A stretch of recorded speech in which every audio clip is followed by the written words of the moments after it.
मेरे प्यारे साथियों, स्वागत है आप सभी का एक बार फिर आपके अपने YouTube चैनल ऑनलाइन ITM मंत्रा में। आज की इस ट्रेड में हम करेंगे mechanic motor vehicle first year के पिछले साल का पेपर भाई, जो कि 2024 में आया था। ये पेपर आपको एक ओवरव्यू दे देगा आपकी तैयारी कैसे चल रही है। जैसा कि हमारे जो प्लेलिस्ट है चैनल की MMV first year trade theory करके, उसमें 38 वीडियोज हैं। जब आप देखोगे सारे के सारे क्वेश्चन इन 38 वीडियो में से आए हुए हैं। 38 वीडियो में हमने प्रत्येक वीडियो 15 क्वेश्चन कराए हैं, तो लगभग 570 क्वेश्चन ये बनते हैं। सारे के सारे जो क्वेश्चन पिछले साल 2023 का पेपर देख लो या 2024 का देख लो, इन्हीं में से पूछे गए हैं। तो हमें उम्मीद है कि इस साल भी सारे क्वेश्चन इन्हीं में से आ जाएंगे। तो जिस बच्चे ने पहले ये वीडियो नहीं देखी है 38 वीडियोज, इन वीडियोज को जरूर से जरूर देख ले। उसकी अगर अभी तक भी कुछ भी तैयारी नहीं है तो भी वो बहुत अच्छे मार्क्स लेकर पास हो सकता है। 90% से ऊपर लेकर भी पास हो सकता है। बहुत सारे बच्चों ने टॉप किया है केवल 38 वीडियो को देखकर। और जिस बच्चे ने पहले ये 38 वीडियो सारी देख ली है, तो वो देखना कि सारे क्वेश्चन उसी में से आए हुए हैं, और आप देखना कि आपको खुद वो सारे क्वेश्चन आते हैं या नहीं। जैसे क्वेश्चन खुलता है स्क्रीन पर, आप उसका जवाब कमेंट करके बताओ भाई ये जवाब है, फिर उसको चेक करो कि क्या आपका आंसर सही था। इससे आपको अपनी तैयारी भी पता लग जाएगी कि आपकी किस लेवल की तैयारी है, क्या आपको वीडियो दोबारा देखने की जरूरत है या आपकी तैयारी अच्छी है। तो उसको देखने के लिए भी आप कमेंट करके जरूर बताएं सारे। और लास्ट में ये भी बताना कि आपके टोटल जो क्वेश्चन थे उनमें से कितने क्वेश्चन आपके ठीक रहे, कितने गलत रहे। तो शुरू करते हैं। आप यहाँ से देख भी सकते हो, ऑल इंडिया ट्रेड टेस्ट 2024 भाई, ये AITT इसको कहा जाता है, 2024 में हुआ था। 4 क्राफ्ट्समैन ट्रेनिंग स्कीम CTS, जो ITI आती है वो CTS स्कीम के तहत आती है। ट्रेड का नाम है mechanic motor vehicle year first year. Maximum marks 150। इसमें पूरे 75 क्वेश्चन है, जिसमें ES के 25 क्वेश्चन भी इंक्लूड हैं। तो जो ES के 25 क्वेश्चन है, WCS के हमारे 6 क्वेश्चन और ED के जो 6 क्वेश्चन है, ये हम ऑलरेडी कर चुके हैं मैकेनिक मोटर वाली सीरीज में। इसमें जो ES के क्वेश्चन है, WCS के और ED के सेम क्वेश्चन है भाई, जो हम पहले कर चुके हैं। तो वो वीडियो आप वहां से देख लेना, ES की, WCS की और ED की। इस वीडियो में ट्रेड थ्योरी के 38 क्वेश्चन करेंगे। बाकी ES और WCS और ES के लिए वो जो वीडियोज हैं उनके लिंक मैं डाल दूंगा डिस्क्रिप्शन बॉक्स में, आप वहां से देख लेना। सेम क्वेश्चन थे, एक भी क्वेश्चन इधर से उधर नहीं था। तो इसलिए कहता हूं कि जो ये WCS है, ED है, जिसको इंजीनियरिंग ड्राइंग भी कहते हैं, और एम्प्लॉयबिलिटी, इनका भाई सेम सिलेबस है। सभी ट्रेड के लिए इंपॉर्टेंट क्वेश्चन है, सभी के क्वेश्चन सेम ही रहेंगे, बार बार वही रिपीट होते रहेंगे। तो सभी ट्रेड के बच्चे इन ES, WCS, ED की वीडियोस को देख सकते हैं। अब करते हैं हमारे ट्रेड थ्योरी के 38 क्वेश्चन। इसमें आप यहां से देख सकते हो, इंस्ट्रक्शन लिखा हुआ है, tick the correct option out of the 4 alternatives. जो 4 आपको ऑप्शन दिए गए उनमें से जो करेक्ट आंसर है वो टिक करो। All question carry equal mark, प्रत्येक जो क्वेश्चन इक्वल नंबर का, 2 नंबर का एक क्वेश्चन रहेगा। There is no negative marking, कोई भी नेगेटिव मार्किंग नहीं है। तो आप अगर आपका आंसर गलत हो जाता तो नंबर नहीं कटेंगे भाई। अब शुरू करते हैं हमारा क्वेश्चन से वीडियो को। क्वेश्चन इस प्रकार है, बहुत आसान क्वेश्चन है। पहला question, what is the mechanical hazard in the workshop. कार्यशाला में कौन सा यांत्रिक खतरा है, आपने बताना है यांत्रिक खतरा कौन सा इनमें से। सिकनेस यानी कि बीमारी, जी नहीं। करंट लीकेज, विद्युत धारा का रिसाव, जी नहीं। अनगार्डेड मशीनरी, यस, गैर संरक्षित मशीनरी इसमें आएगी मैकेनिकल हजार्ड में, यांत्रिक खतरे में। तो A3 इसका आंसर हो जाएगा। रॉन्ग लेआउट ऑफ मशीनरी भी इसका आंसर नहीं होगा, इसका आंसर था अनगार्डेड मशीनरी। भाई थोड़ा सा क्वेश्चनों को मैं जल्दी कराने की कोशिश करूंगा, क्योंकि इन क्वेश्चनों को मैं अच्छे से अपनी 38 वीडियो में समझा चुका हूं। तो वहां से आप कॉन्सेप्ट क्लियर कर लीजिए, लेकिन यहाँ सिर्फ मैं आपका एक ओवरव्यू इसमें देने की कोशिश करूंगा, जल्दी जल्दी क्वेश्चनों को करवाऊं। क्वेश्चन नंबर 2 है, what is the name of the symbol shown in the figure. दिए गए प्रतीक का नाम बताओ। Risk of the fire, risk of wind, risk of slippage या रिस्क ऑफ हजार्ड। तो आप देख सकते हो यहाँ पर आग छपी हुई है, फायर छपी हुई है, तो ये किसका हो जाएगा सिंबल, रिस्क ऑफ फायर यानी कि आग का जोखिम। तो इसके लिए हम A1 पर टिक करेंगे। और आप देख रहे हो कि ऑप्शन हमारी A, B, C, D ना देकर A1, A2, A3, A4 दी गई है। तो मैं कई बार A, B, C, D भी बोल देता हूं इनको, या A1, A2, A3 या A4। तो एक ही बात समझना, लेकिन पेपर में A1, A2, A3, A4 के नाम से ही आई थी। नेक्स्ट क्वेश्चन देखते हैं, क्वेश्चन नंबर 3। क्वेश्चन नंबर 3 में क्या कहा गया है, which personal protective equipment is used for the eye. आंख के लिए कौन सा व्यक्तिगत सुरक्षा उपकरण उपयोग किया जाता है। भाई आंख को बचाने के लिए हम कौन सा सुरक्षा उपकरण यूज करते हैं, बहुत आसान क्वेश्चन है। कैप, जी नहीं है, सिर पर पहनी जाती है। मास्क, मुकुटा मुंह पर पहना जाएगा। ग्लव्स हाथों में पहने जाएंगे। गॉगल्स, काले चश्मे, यस, ये इसका आंसर हो जाएगा A4। भाई आइज को बचाने के लिए हम किसका प्रयोग करेंगे, गॉगल्स का, काले चश्मे का। बहुत ही आसान क्वेश्चन था। नेक्स्ट क्वेश्चन देखते हैं, question number 4, which personal protective equipment is used for the head. Head सिर के लिए, भाई सिर के लिए कौन सा व्यक्तिगत सुरक्षा उपकरण का उपयोग करेंगे, बूट जी नहीं, पैरों में पहने जाएंगे, मास्क मुंह पर, एप्रन हमारा छाती पर पहना जाएगा, हेलमेट यस ये सिर में पहना जाता है। सुरक्षा उपकरण किसके लिए यूज करते हैं हम, ये हेड के लिए, सिर के लिए यूज करते हैं। तो देख रहे हो मेरे दोस्तों, सारे के सारे क्वेश्चन हम कर चुके हैं हमारी 38 वीडियोज में।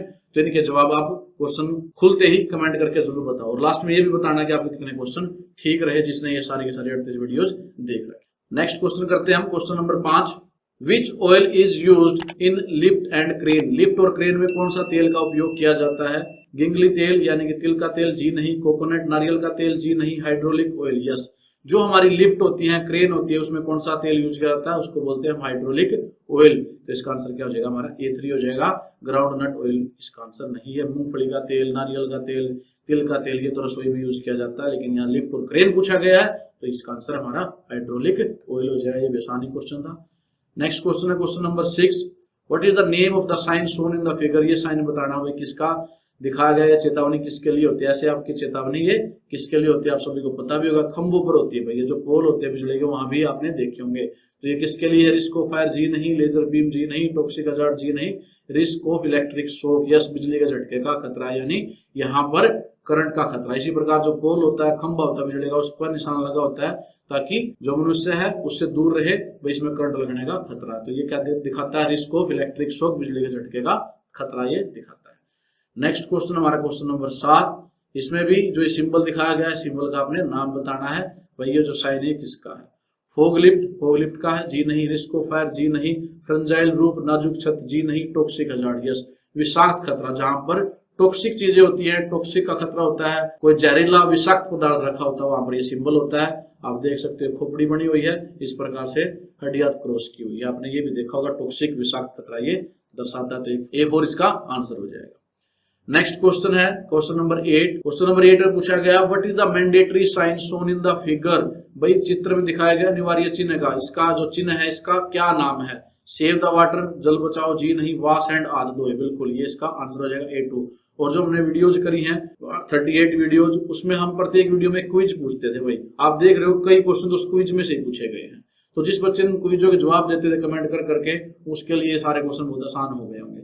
तो ये क्वेश्चन भी हमने क्विज में पूछा था कि ये किस प्रकार का सिंबल है। तो ये सिंबल दिखाता है कि हाथ धोने जरूरी है, हाथ धो।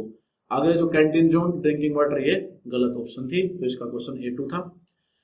नेक्स्ट क्वेश्चन हमारा 9th question, which cause the fire while refuelling the hot engine. भाई गर्म इंजन में ईंधन भरते समय आग किस कारण लग सकती है, वेपर के कारण, पेपर के कारण, क्लॉथ के कारण या लेदर के कारण।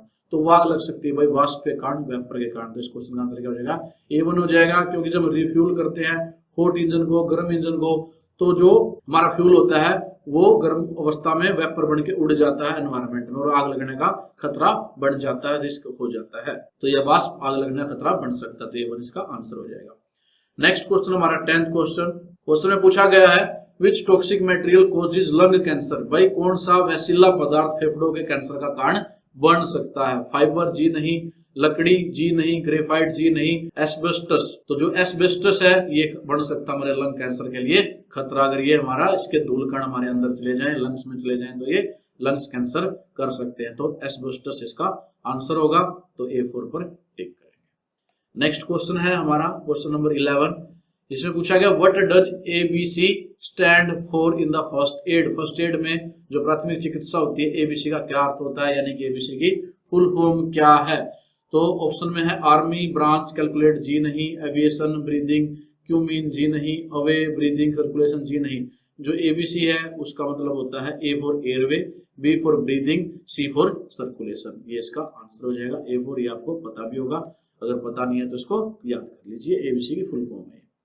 नेक्स्ट क्वेश्चन हमारा 12th question, what are the 3 essential element for the fire. अग्नि के लिए 3 आवश्यक तत्व कौन से हैं। भाई आग लगने के लिए 3 जरूरी तत्व कौन से हैं जिनके बिना आग नहीं लग सकती। तो 3 चीजें जो चाहिए होती हैं, फ्यूल, हीट और ऑक्सीजन। जब ये तीनों चीज मिल जाए तो एक कंडीशन बन जाती है आग लगने की। तो इसका आंसर भी यही हो जाएगा। 3 तत्व हमें, एक ईंधन चाहिए, एक उष्मा चाहिए और एक ऑक्सीजन चाहिए, तो वो आग लग सकती है। अब देखो यहाँ पर ऑक्सीजन, फ्यूल और पेपर को आग नहीं लगेगी, हीट, वाटर, ऑक्सीजन है तो भी आग नहीं लगेगी, स्मोक, फ्यूल या ऑक्सीजन है तो भी आग नहीं लगेगी। आग लगने के लिए 3 चीजें जरूरी हमारी, ईंधन, उष्मा और ऑक्सीजन। तो यही आंसर भी हो जाएगा। नेक्स्ट क्वेश्चन देखते हैं हम 13 question. Which causes the electric fire, बिजली में आग लगने का कारण क्या हो सकता है? रेटेड फ्यूज, जी नहीं। अंडरलोडेड सर्किट, जिस सर्किट में कम लोड है, जी नहीं। ओवरलोडेड सर्किट, बिल्कुल, अगर सर्किट ओवरलोडेड हो जाएंगे तो वहां स्पार्किंग होना शुरू हो जाएगी और आग लगने का खतरा बढ़ जाएगा। तो ओवरलोडेड सर्किट हमारे इलेक्ट्रिक फायर का कारण बन सकते हैं। बहुत आसान क्वेश्चन था, A3 पर टिक करते हैं अगर हमारे सामने ये क्वेश्चन आ जाए तो। नेक्स्ट क्वेश्चन हमारा 14, which is highly flammable liquid, भाई अत्यधिक ज्वलनशील द्रव्य कौन सा है इन 4 में से? एलपीजी यानी जो घरों में यूज करते हैं, लिक्विफाइड पेट्रोलियम गैस, इसकी फुल फॉर्म होती है, वाटर, डीजल या क्रूड ऑयल। तो जो एलपीजी है इन चारों में सबसे ज्वलनशील फ्लेमेबल लिक्विड है। तो इस क्वेश्चन का आंसर क्या हो जाएगा हमारा? A1 हो जाएगा। एलपीजी फुल फॉर्म भी इसकी लिक्विफाइड पेट्रोलियम गैस, क्योंकि जब इसको कंप्रेस करते हैं तो लिक्विड फॉर्म में ही आ जाती है, इसलिए इसको लिक्विड कहा गया यहाँ पर। A1 इसका आंसर हो जाएगा। नेक्स्ट क्वेश्चन हमारा 15, which should be avoided while burning liquid, तरल पदार्थ जलाते समय किससे बचना चाहिए? अगर हम जला रहे हैं किसी लिक्विड को, तरल पदार्थ को, तो किससे बचना चाहिए? CO2 से, फोम से, सैंड से या वाटर से? तो इस क्वेश्चन का आंसर है वाटर यानी कि पानी। पानी से बचना चाहिए, क्योंकि लिक्विड अगर जल रहा है तो उसमें पानी है उसके नजदीक, उस पर डाल देते हैं तो जो आग है वो ऊपर आ जाएगी, वो लिक्विड ऊपर आ जाता है पानी से। तो जब भी तरल पदार्थ जलते समय तरल पदार्थ में आग लगी हुई है तो पानी का प्रयोग नहीं करना चाहिए। चाहे इस क्वेश्चन को डायरेक्टली ऐसे समझ लीजिए, भाई लिक्विड में आग लगी है तो पानी का प्रयोग नहीं करना चाहिए। तो A4 इसका आंसर है। CO2 का यूज कर सकते हैं, फोम का कर सकते हैं, रेत का यूज कर सकते हैं, लेकिन पानी का यूज नहीं करना चाहिए उस तरह की आग को बुझाने के लिए जो लिक्विड में लगी है। नेक्स्ट क्वेश्चन हमारा 16, which class refers to gas burning fire, gas जलाने वाली आग में कौन सा वर्ग संदर्भित है? इसमें ऐसे समझ लीजिए, भाई बर्निंग जो गैस है यानी कि आग लग जाए किसमें, गैस में, तो वो कौन सी क्लास में आती है? क्योंकि इसकी 4-5 क्लासें होती है आग की, और जो क्लास होती है अलग अलग ABCD, इस पर भी मैंने एक वीडियो बना रखी है, उसका लिंक भी मैं डालूंगा डिस्क्रिप्शन बॉक्स में। क्योंकि जो फायर से रिलेटेड और फायर एक्सटिंग्विशर से रिलेटेड बहुत सारे क्वेश्चन पूछे गए हैं इस सेट में, और ये सभी ट्रेड में आते हैं भाई लगभग, क्योंकि आग लगने के कारण और आग बुझाने के लिए हम क्या यूज करते हैं, ये सभी के लिए इंपॉर्टेंट है, सभी इंडस्ट्री में जरूरी होता है। तो ये जरूर देख लेना वीडियो, क्लास ऑफ फायर और उनको बुझाने के लिए कौन से फायर एक्सटिंग्विशर की जरूरत पड़ती है। यहाँ गैस के लिए पूछा गया है, तो गैस कौन सी क्लास में आती है? गैस आती है भाई क्लास C फायर में। ये डायरेक्टली आप यहाँ से इस क्वेश्चन में याद रख सकते हो। गैस आती है हमारी किसमें? क्लास C में। A में आते हैं सॉलिड, B में आते हैं लिक्विड और क्लास C में आती है गैसेस। तो A3 इसका आंसर हो जाएगा। नेक्स्ट क्वेश्चन हमारा 17, which object prevent class B fire, कौन सी वस्तु क्लास B की आग को रोकती है? यानी क्लास B में आग लग जाए, भाई क्लास B किस में आती है? लिक्विड में। यानी कि लिक्विड में किसी में आग लग जाए तो कौन रोकेगा? CO2, आर्गन, ऑक्सीजन या नाइट्रोजन? तो उसके लिए हम यूज करते हैं उस आग को बुझाने के लिए CO2 का, कार्बन डाइऑक्साइड का प्रयोग करते हैं अगर लिक्विड में आग लगी है, या कह लीजिए क्लास B में फायर लगी, आग लगी है, तो उसके लिए हम किसका प्रयोग करेंगे? CO2 टाइप फायर एक्सटिंग्विशर का। नेक्स्ट क्वेश्चन हमारा 18, which fire extinguisher is suitable for the class A fire, भाई क्लास A में फायर लगी है, यानी कि जैसे क्लास A में क्या आता है? वुड आता है, कोल आता है, पेपर आता है, यानी कोई भी सॉलिड चीजें आती है। भाई सॉलिड जो ठोस चीजें होती है उनमें आग लगी है वो क्लास A में आती है। तो उस तरह की आग को बुझाने के लिए हम क्या यूज करते हैं? हेलोन, ड्राई पाउडर, वाटर या कार्बन डाइऑक्साइड। सॉलिड जो आग है उसको बुझाने के लिए पानी का प्रयोग करते हैं। तो इस क्वेश्चन का आंसर क्या हो जाएगा? A3 हो जाएगा। पानी का प्रयोग लिक्विड वाली आग में नहीं करना चाहिए, लेकिन सॉलिड वाली में हम करते हैं वाटर का प्रयोग। इस क्वेश्चन का आंसर क्या आएगा? A3।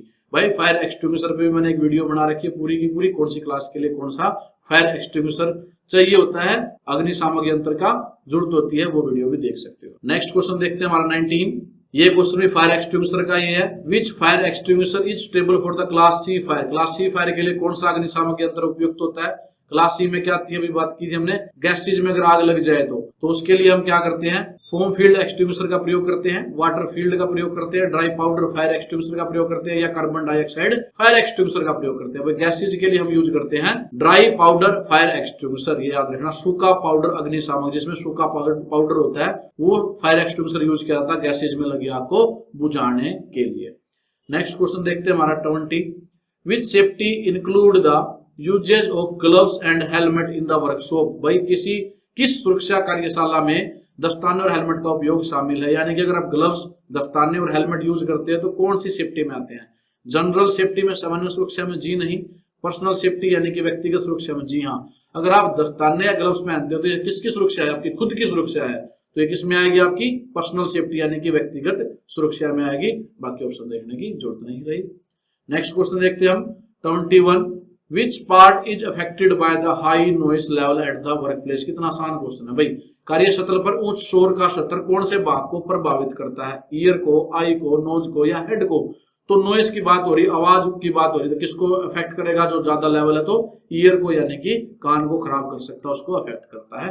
तो क्वेश्चन हो जाएगा, आंसर हो जाएगा हमारा A1। नेक्स्ट क्वेश्चन देखते हैं हमारा 22 में पूछा गया है which personal protective equipment protect us from the dust particle. कौन सा व्यक्तिगत सुरक्षा उपकरण हमें धूल के कणों से बचाती है? भाई धूल के कण कहां से जाएंगे? नाक के द्वारा हमारे शरीर के अंदर जाएंगे। अब बताना डस्ट पार्टिकल अंदर नहीं जाने चाहिए। कौन बचाता है हमें? कौन सा प्रोटेक्टिव इक्विपमेंट होता है? यानी कि personal protective equipment, PPE। Option है आपके पास मास्क यानी कि मुखौटा, जी यही आंसर भी हो जाएगा। जो मास्क है मुंह पर पहनते हैं, नाक पर पहनते हैं और डस्ट पार्टिकल हमारे अंदर नहीं जाते, ये हमें बचाते थे। A1 इसका आंसर हो जाएगा। एप्रन छाती पर पहना जाता है, ये आंसर नहीं होगा। ग्लव्स हाथों में पहना जाता है।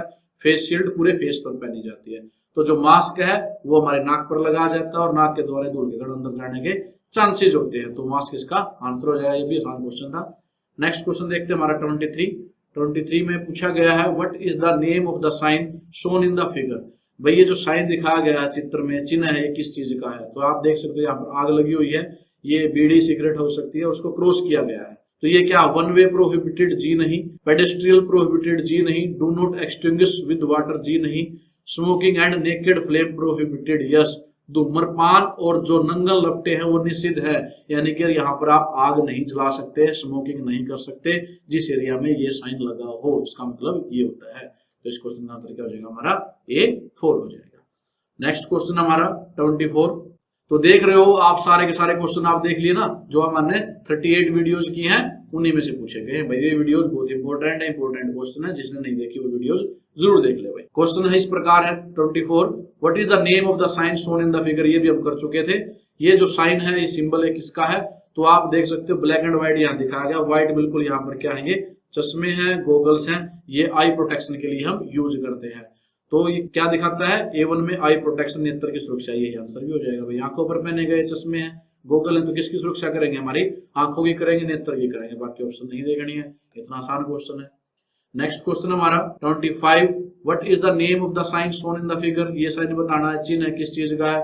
आप देख सकते हो यहाँ पर एक पैदल जाता व्यक्ति है और उसको क्रॉस कर रखा है, यानी कि यहाँ पर पैदल चलना मना है। तो ऑप्शन देख लेते हैं। नो ट्रेसपासिंग, प्रवेश निषेध, गलत। पेडेस्ट्रियल प्रोहिबिटेड, पैदल चलने वाले निषेध, यस यही आंसर हो जाएगा भाई। पैदल नहीं चल सकते यहाँ पर जहां पर ये निशान लगा होता है। तो इस क्वेश्चन का आंसर क्या हो जाएगा? हमारा A2 हो जाएगा। बाकी नहीं देखनी ऑप्शन। नेक्स्ट क्वेश्चन देखते हैं हमारा 26। ये भी कितना आसान क्वेश्चन है। What is the name of the sign. भाई ये जो साइन दिखाया गया है इसका नाम बताना, चित्र में जो दिखाया गया है। वियर हेड प्रोटेक्शन, बिल्कुल सिर पर सुरक्षा पहने। हेलमेट इसने पहना हुआ है ना, कहाँ पहना जाता है? सिर पर पहना जाता है। भाई अपने सिर को प्रोटेक्ट करो, यानी ऊपर से यहाँ पर कोई भी चीज गिर सकती है। अगर इस प्लेस में हो, इस एरिया में हो, तो आपको हेलमेट पहनना जरूरी है। बाकी और नहीं ऑप्शन देखनी। A1 इसका आंसर हो जाएगा। ये कितना आसान क्वेश्चन था, बहुत आसान क्वेश्चन पूछे गए सारे के सारे। नेक्स्ट क्वेश्चन देखिए, विच ऑटोमोबाइल कंपोनेंट अक्यूमुलेट डस्ट। भाई कौन सा ऑटोमोबाइल घटक धूल जमा करता है? ये चार दिए गए आपको ऑप्शन में, एक्सल, पिस्टन, गियर बॉक्स या ब्रेक शू। तो कौन धूल जमा करता है? ना एक्सल जमा करता है, ना पिस्टन, ना गियर बॉक्स, ये सारे बिल्कुल अंदर होते हैं। जो ब्रेक शू होता है ये धूल इकट्ठा करता है, डस्ट को अक्यूमुलेट करता है, क्योंकि ये पहियों में लगे होते हैं। तो A4 इसका आंसर हो जाएगा। ये भी आसान था, डस्ट पार्टिकल कौन अक्यूमुलेट करता है। नेक्स्ट क्वेश्चन देखिए हमारा 28, which process isolate the fire from the oxygen supply. कौन सी प्रक्रिया आग को ऑक्सीजन आपूर्ति से अलग करती है?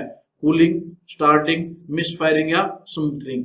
भाई हम आग बुझाने की जो प्रक्रिया होती है जिसमें ऑक्सीजन की आपूर्ति को काट देते हैं, क्योंकि आग लगने के लिए मैंने बताया 3 चीजों की जरूरत होती है, फ्यूल, हीट एंड ऑक्सीजन। तो इनमें से एक चीज भी कट जाए तो आग बुझ जाएगी। तो यहाँ ये कहा गया ऑक्सीजन की आपूर्ति को कट कर दे हम तो आग बुझानी है, तो उस प्रोसेस को हम बोलते हैं स्मूथनिंग। तो इस क्वेश्चन का आंसर क्या हो जाएगा? A4 हो जाएगा। A4 पर टिक करेंगे अगर आ जाता है इस प्रकार का क्वेश्चन। नेक्स्ट क्वेश्चन फिर वही फायर से आ जाता है। क्वेश्चन इस प्रकार है, which class fire include the burning of would cloth paper. ये सॉलिड पार्टिकल है भाई, मैंने बताया था जो सॉलिड होती है ये किस श्रेणी की आग होती है, क्लास ए इसको बोला जाता है। तो आसान क्वेश्चन है, A1 पर टिक करेंगे इस क्वेश्चन के लिए। नेक्स्ट क्वेश्चन देखते हैं, which fire extinguisher is not suitable for electric fire. भाई इनमें से ये जो फायर एक्सटिंग्विशर है कौन सा इलेक्ट्रिक फायर के लिए उपयुक्त नहीं है, यानी कि बिजली वाली आग के लिए हम इसका प्रयोग नहीं करते। ऑप्शन आपके पास CO2, CTS, फोम या ड्राई पाउडर। तो जो बिजली वाली आग होती है उसके लिए फोम का प्रयोग नहीं किया जाता, झाग का प्रयोग नहीं किया जाता, झाग वाले फायर एक्सटिंग्विशर का, अग्निशामक का प्रयोग नहीं करते। इससे जो आग है और बढ़ जाएगी बिजली वाली आग। तो A3 इसका आंसर हो जाएगा। अगर बिजली वाली आग लगी है तो फोम फायर एक्सटिंग्विशर का प्रयोग नहीं करना चाहिए या नहीं करते। नेक्स्ट क्वेश्चन हमारा 31, what is the first aid. प्राथमिक चिकित्सा क्या है भाई। किसी को चोट लग जाए तो उसका जो एक प्राथमिक उपचार किया जाता है ताकि उसको एक थोड़ी सी पेन में राहत मिल जाए और डॉक्टर को बुलाने का समय मिल जाए या डॉक्टर तक ले जाने का समय मिल जाए, तो उसको फर्स्ट एड कहा जाता है। ऑप्शन में देखते हैं, अंडरटेक ऑपरेशन, ऑपरेशन करना, जी नहीं। स्कैनिंग ऑफ द विक्टिम, पीड़ित को स्कैनिंग, जी नहीं। Assessing a victim, vital sign, जी नहीं। Immediate care and support given to the injured person, घायल व्यक्ति को तत्काल जो देखभाल और सहायता दी जाती है वही फर्स्ट एड कहलाती है भाई। A4 इसका आंसर हो जाएगा, यानी कि immediate care and support given to the injured person, घायल व्यक्ति को तत्काल जो देखभाल दी जाती है, सहायता दी जाती है वही फर्स्ट एड कहलाती है। नेक्स्ट क्वेश्चन हमारा 32, what is the next step after completing the first aid. भाई प्राथमिक उपचार पूरा करने के बाद अगला कदम क्या होगा भाई। इन्फॉर्म टू द फैमिली, परिवार को सूचित करेंगे, जी नहीं। कॉल योर फ्रेंड, अपने मित्र को बुलाएंगे, जी नहीं। कॉल फायर सर्विस, जी नहीं। कॉल इमरजेंसी सर्विस, यस, आपातकाल सेवा बुलाएंगे। डॉक्टर के पास ले जाने के लिए जो आपातकाल सेवाएं होती हैं उनको कॉल करेंगे। तो A4 इसका आंसर होगा, कंफ्यूज नहीं होना है, इसको थोड़ा ध्यान से पढ़ के करना है इस क्वेश्चन को। नेक्स्ट क्वेश्चन हमारा 33, फिर वही फायर का क्वेश्चन पूछा गया है। तो मैं कहता हूं भाई फायर वाला बहुत इंपॉर्टेंट क्वेश्चन है, बार बार पूछे जा रहे हैं। तो जो हमारी 2 वीडियो है फायर और फायर एक्सटिंग्विशर की, वो जरूर देख लीजिएगा, आपको ये सारे कॉन्सेप्ट क्लियर हो जाएंगे। आप फिर किसी भी क्वेश्चन बिना किसी कंफ्यूजन के कर दोगे। क्वेश्चन इस प्रकार है, which class of fire come under the flammable liquid. Flammable liquid किसके अंडर आता है, मैंने बताया सॉलिड किस में आता है, क्लास A में, और लिक्विड किस में आते हैं, क्लास B में। तो ये हमारा क्लास B, इस क्वेश्चन का आंसर हमारा A2 है। तो ये ऐसे याद भी रखना, सॉलिड क्लास A में, लिक्विड क्लास B में, गैस क्लास C में। नेक्स्ट क्वेश्चन है हमारा 34, which safety state don't spill the fuel on the work place. किस प्रकार की सुरक्षा में कहा गया है कि कार्यस्थल पर ईंधन न फैलाएं, जो फ्यूल है वो फर्श पर न फैलाएं। किसमें आता है, कौन सी सुरक्षा में आता है, जनरल सेफ्टी, सामान्य सुरक्षा में, पर्सनल सेफ्टी में, मशीन सेफ्टी में या केमिकल सेफ्टी में। तो भाई इसमें भी कंफ्यूज नहीं होता, ये आता है जनरल सेफ्टी में, सामान्य सुरक्षा में कहा जाता है, क्योंकि सभी की सुरक्षा करता है भाई, सभी के लिए सुरक्षित रहेगा, क्योंकि कोई भी इस पे फिसल सकता है अगर तेल वगैरह कहीं फर्श पे गिरा हुआ है। तो ये किस में आएगा, सामान्य सुरक्षा में आएगा। नेक्स्ट क्वेश्चन देखते हैं हमारा 35, which spanner is used for zero setting in the outside micrometer. Outside micrometer में शून्य सेटिंग के लिए किस स्पैनर का प्रयोग किया जाता है। आउटसाइड माइक्रोमीटर में जब शून्य सेटिंग गड़बड़ा जाती है तो दोबारा जीरो पे सेट करने के लिए क्या कौन से उपकरण का प्रयोग किया जाता है, ये पूछा गया है। ऑप्शन आपके पास है, hook spanner, ring spanner, double end spanner and adjustable spanner. तो जीरो सेटिंग के लिए हम यूज करते हैं हुक स्पैनर का। तो इस क्वेश्चन का आंसर क्या है, A1, ये आपको याद रखना है। तो जीरो सेट करने के लिए हुक स्पैनर या पिन स्पैनर का प्रयोग किया जाता है। अगर हुक ना दिया हो तो पिन स्पैनर भी आप कर सकते थे, लेकिन यहाँ हुक स्पैनर दिया गया है, तो इसका आंसर क्या हो जाएगा, हमारा A1 हो जाएगा भाई। नेक्स्ट क्वेश्चन देखते हैं हमारा 36, ये पूछा गया है कि जो चित्र में दिखाया गया कैलिपर है, इस कैलिपर का नाम बताओ। Outside caliper, firm joint caliper, spring joint caliper या जेनी कैलिपर। तो ये मैंने MD में बताया था, मैकेनिक डीजल में भी ये क्वेश्चन आए थे। तो ये क्या हमारा जेनी कैलिपर इसको कहेंगे, और ये पैरेलल लाइन या पैरेलल मार्किंग के लिए इसको हम ज्यादातर यूज करते हैं। तो इस क्वेश्चन का आंसर क्या है, A4 है, ये क्या हमारा जेनी कैलिपर है। नेक्स्ट क्वेश्चन हमारा 37, what is the name of the hammer shown in the figure. जो ये थोड़ा दिखाया गया चित्र में, ये कौन से प्रकार का थोड़ा नाम आपने बताना है भाई। Club hammer, ball pin hammer, cross pin hammer या स्ट्रेट पिन हैमर। पिन तो इसमें है ही नहीं, पिन तो इस प्रकार से होती है भाई, गोलाई में होती है, तो पिन वाली ऑप्शन तो सारी डिलीट कर दो। ये क्या हमारा क्लब हैमर है भाई। इस क्वेश्चन का आंसर क्या हो जाएगा, हमारा A1 हो जाएगा। और ये किसी ढांचे को तोड़ने में, तोड़ फोड़ के लिए इसका प्रयोग ज्यादातर किया जाता है क्लब हैमर का। तो ये हमारा क्लब हैमर था। ये क्वेश्चन में हमने वीडियोज में कर रखा, जो 38 वीडियोज हमने करवाई है। नेक्स्ट और ट्रेड थ्योरी का लास्ट क्वेश्चन है 38, what is the name of the instrument shown in the figure. ये जो उपकरण दिखाया गया आपने इसका नाम बताना है। ऑप्शन आपके पास है bevel gauge, bevel protector, universal bevel gauge या यूनिवर्सल सरफेस गेज। तो भाई ये जो डायग्राम दिखाया गया ये उपकरण है हमारा यूनिवर्सल गेज। तो इस क्वेश्चन का आंसर क्या हो जाएगा हमारा A4 हो जाएगा। आपने ये भी याद रखना, ये किसका है, यूनिवर्सल सरफेस गेज इसको कहा जाता है। तो मेरे प्यारे साथियों ये थे हमारे ट्रेड थ्योरी के 38 क्वेश्चन एमएमवी फर्स्ट ईयर के लिए, जो कि वेरी वेरी इंपॉर्टेंट है और पिछले साल पेपर में पूछे गए थे। तो आपने देखा कि ये 38 के 38 क्वेश्चन हमारी जो वीडियोज हमने करवाई है, 38 वीडियोज हमने करवा रखी है भाई, उनमें हमने 570 इंपोर्टेंट क्वेश्चन कर रखे हैं और सारे के सारे, काद को छोड़ दो मुश्किल से, नहीं तो सारे के सारे क्वेश्चन वहीं से पूछे गए हैं। तो जिस बच्चे ने वो 38 वीडियोज कर रखी हैं एमएमबी के पेपर में वो फेल नहीं होगा, बहुत अच्छे नंबर लेकर वो पास होगा। तो जिसने अभी तक नहीं देखी वो वीडियोज जरूर से जरूर देख ले प्लेलिस्ट में जाकर, उसकी तैयारी अच्छे से हो जाएगी। अब भाई हम देखते हैं इसके आगे जो वाले जो क्वेश्चन हैं WCS और ED के, ये सारे के सारे क्वेश्चन हम पहले कर चुके हैं, उन वीडियोज के लिंक मैं डाल दूंगा। इसी प्रकार जो ES के 25 क्वेश्चन हैं इसमें पूछे गए थे वो भी हम कर चुके हैं, क्योंकि same question mechanic diesel trade में पूछे गए थे। क्योंकि भाई ये जो क्वेश्चन है WCS है, ED है, हमारा एम्प्लॉयबिलिटी स्किल है, इसका सिलेबस सेम है, सेम क्वेश्चन है। तो ये किसी भी ट्रेड में पूछे जा सकते हैं वही क्वेश्चन। तो जो वीडियोज हमारी WCS की हैं, ED की हैं, एम्प्लॉयबिलिटी स्किल की हैं, वो सभी के ट्रेड के बच्चों के लिए है। तो सभी ट्रेड के बच्चों को देख के तैयारी कर सकते हैं। तो धन्यवाद मेरे प्यारे साथियों वीडियो में अंत तक बने रहने के लिए। उम्मीद करता हूँ कि सारे क्वेश्चन आपको अच्छे से समझ में आए होंगे। तो धन्यवाद आप सभी साथियों का वीडियो देखने के लिए। जल्द ही मिलेंगे अपनी नेक्स्ट वीडियो में, तब तक के लिए जय हिंद जय भारत।